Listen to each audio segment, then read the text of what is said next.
Hello, in this video I'm going to be drawing an interesting choice. I will draw an ant. So, what is the anatomy of an ant? It is very alien to humans, and unless you looked at them under a big magnifying glass, you probably don't know what they actually look like, which is fair. So now I'm going to be telling you some ant facts and drawing an ant kind of fast. So here you make a face that's looking like the skull of a deer. The skulls of deers that people hang on their walls, something like that. It has a midline. The faces have this midline because they actually have these incisors called mandibles, which is basically their jaws, but they open and close from side to side. Anybody who has seen an ant try to bite them has seen this. This area is their mouths, and they open it from side to side instead of the up and down motion most animals that we know have, because these animals mostly cut leaves and small bits and pieces they find on the forest ground. Now, around this piece that they have on their forehead, they actually have the antennae and the antennae stalks. So antennae stalks are different colored, they're usually meaty, and then the antennae themselves have a more dark colored and armored nature.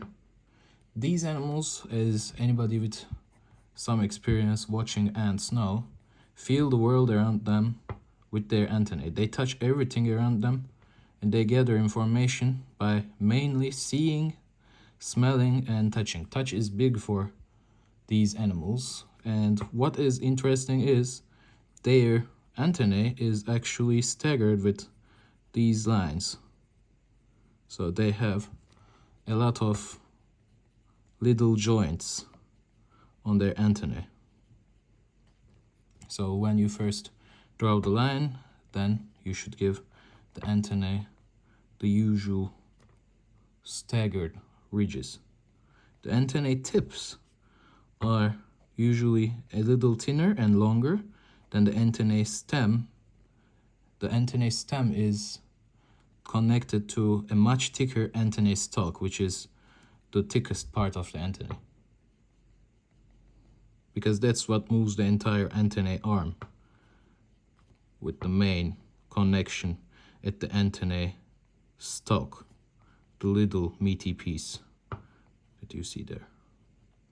Now that we give it the staggered appearance it has, we are going to move the tripod down a little and maybe a little to this side. So an ant has a fairly simple eye that's shaped like an oval.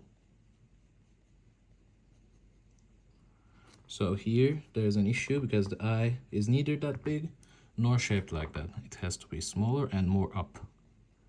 This is more like it, yeah. This is an ant eye. You just fill it in with a darker color, and you have yourself the face of the ant done.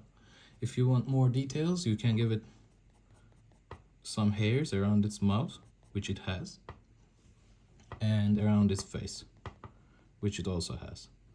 Now that you have the ant face, you are going to be giving the ant body, which is also interesting because it is very segmented and actually heavily armored. So as you know, all bugs have armored bodies, and ant is especially strong and armored, so much that they can carry multiple times, tens of times, their own body weight. Ants don't weigh much, and since they're pretty much made out of armor, they also have an easy time lifting up things. Their strength has been a source of wonder for humans, actually. You see this structure here is more of a hairy part, and and here too. Contrary to popular belief, bugs are not all shiny. They are actually covered a lot in hairs. If you ever looked at a bee, you know what I'm talking about, because they are covered in so many hairs. They actually have fur, especially bumblebees. A bee's heart and most of the important organs are divided in two pieces. The heart and other organs are residing in the back piece, actually, and the rest resides in the front piece. And so they have a very thin waist. Ants have 6 legs, not 8 legs like spiders, but ants have 6 legs. That's an important part, and a thing that defines all bugs is that they have segmented and jointed legs, which is in the name of their order too. The order name is Arthropoda, which means segmented jointed leg. So that's a very defining feature of this kind of animal. And now we are going to be giving its legs. An important detail when you draw an ant is that the legs themselves are actually, the first piece of leg starts from the front of its body. Then you have the second piece of leg from the mid piece, and the third piece of leg is going to be here. There is no legs going from the back part of the animal.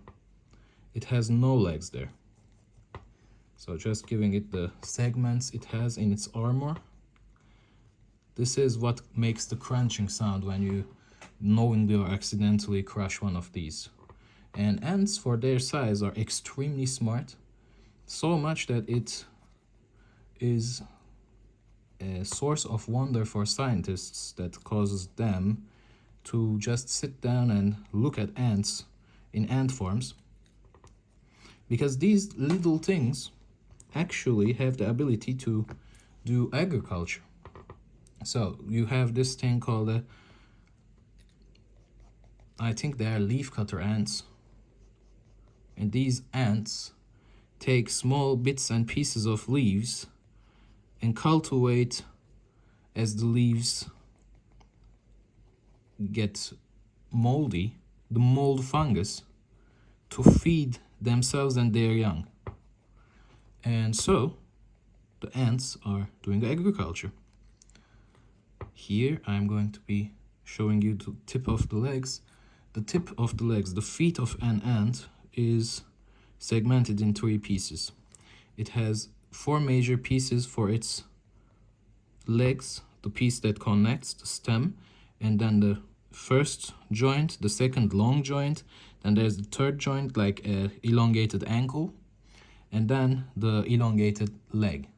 The leg at the front has small barb-like things to both hold on to surfaces and also just feel around. Ants communicate via chemicals, smell, like pheromones, and touch. When you see 2 ants getting together, they instantly start colliding their antennae together to just exchange information. And that is very wondrous, because this is such a small animal that seeing such advanced behavior from what is practically the most insignificant of bugs is actually mind-bending. Now the ant is about to be done. We are giving it the usual ant body structure,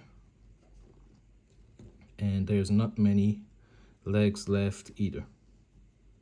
So it's just going to be the segmented leg that's out of the frame. So I'm just going to move it a little, you see. And then I'm going to be giving it the wide angle, the leaf that it resides on, and pretty much we are about to be done with this drawing soon. If the drawing goes on for too long, I kind of get bored, so I understand not to drag it on too much. And that's actually a big part of why I care about making my videos palatable, so to say. So it has this leaf. As you can see, a small leaf is plenty enough to house an ant. So here I'm going to be putting the ant's leg structure and the thin front pieces. As you can see, ants have small feathers, like small hairs around these joints. The first ending of the joint has these little hairs going for it.